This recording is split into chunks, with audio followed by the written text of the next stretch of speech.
G'day guys, Mark the Bearded Tech Ski, and coming to you from InfoComm 2025 in Orlando. Russ Newton. Yes, sir. Mate, how are you? I'm good. It's good to see you again. It's good to see you. We met you at ISE. We got exposed to AI media. We also got exposed to this cool, funky new product called Lexi Voice. Let's just double back and give us a bit of education about AI media and then what is Lexi Voice. Sure, yeah, we appreciate it, obviously. It's an exciting time. We're really, really excited.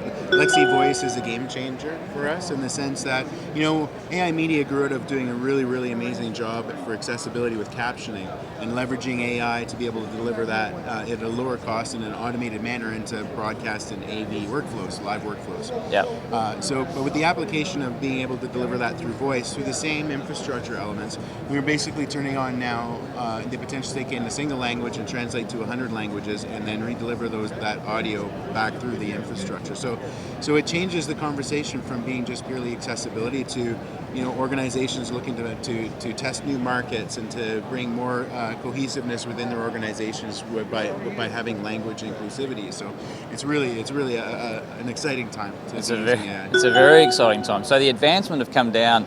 Like we looked at Lexi Voice. I think the delay was 13 seconds or something like that, and now. Yeah, I mean, there's been I guess the significant changes even since ISE is that the accuracy levels are dramatic. Like the speed of change more than they were at ISE. More accurate in terms of the language pairings and accuracy and translation. And of course, as the AI advances with the potentials to have a better experience with the finer details of voice and being able to indicate gender, indicate speaker change and have assigned voices to that, being able to carry the background of a sports engagement and only change out the voice. All these things are being done so that the nuance and the feel is that much more real. And also the accuracy of the voice experience is almost to the point where it's indistinguishable from human.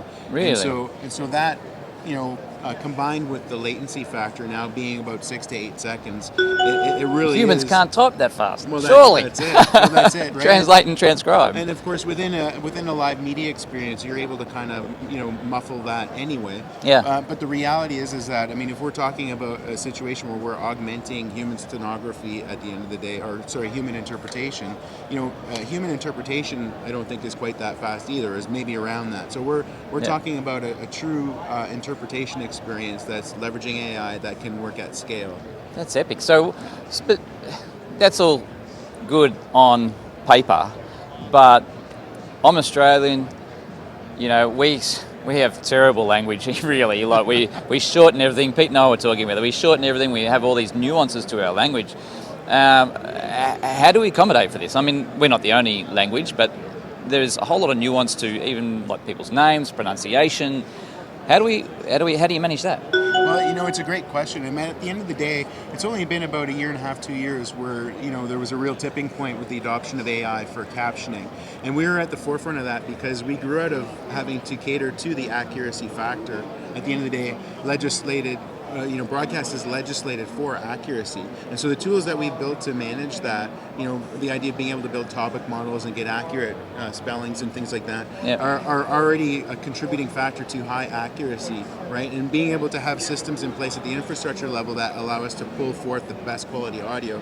We have high accuracy with our captions. And that carries through into voice. And we because we can also apply do not translate logic and things like that.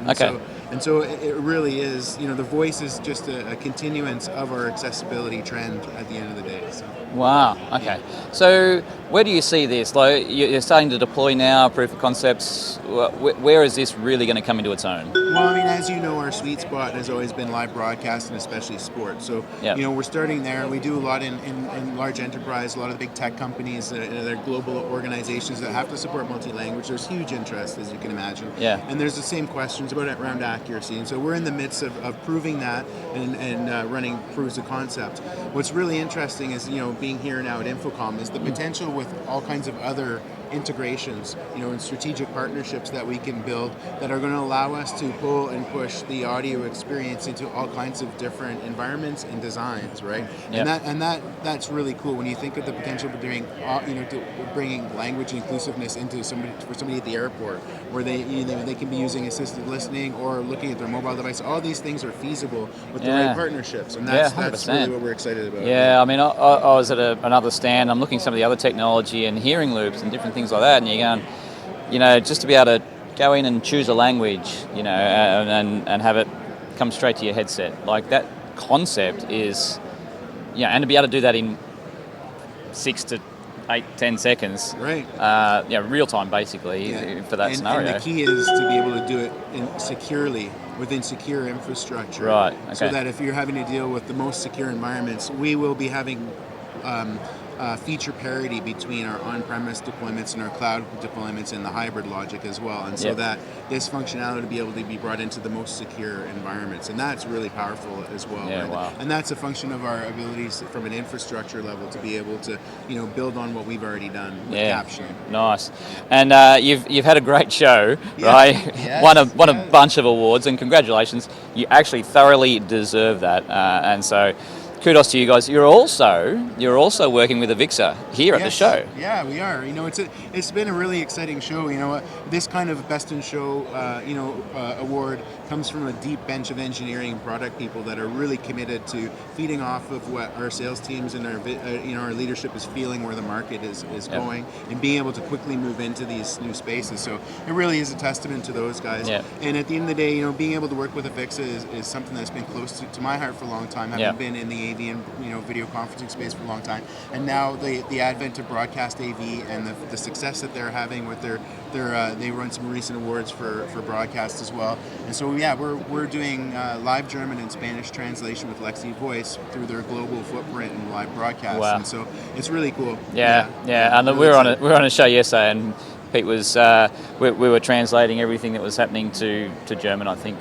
So that's super cool. Very cool. People want to know more, mate. Where are they going to go? AI-media.tv is our website. Yep. We're still here at 5389 at InfoComm. Yeah. And we have a great team globally that are just ready and willing to engage and to learn how we can support the adoption of these tools, really to support that multi-language need and accessibility, of course, as well. So, yeah. Good on you. Yeah. Congratulations, Russ. Hey, great thanks. to see you, Yeah, mate. And come down.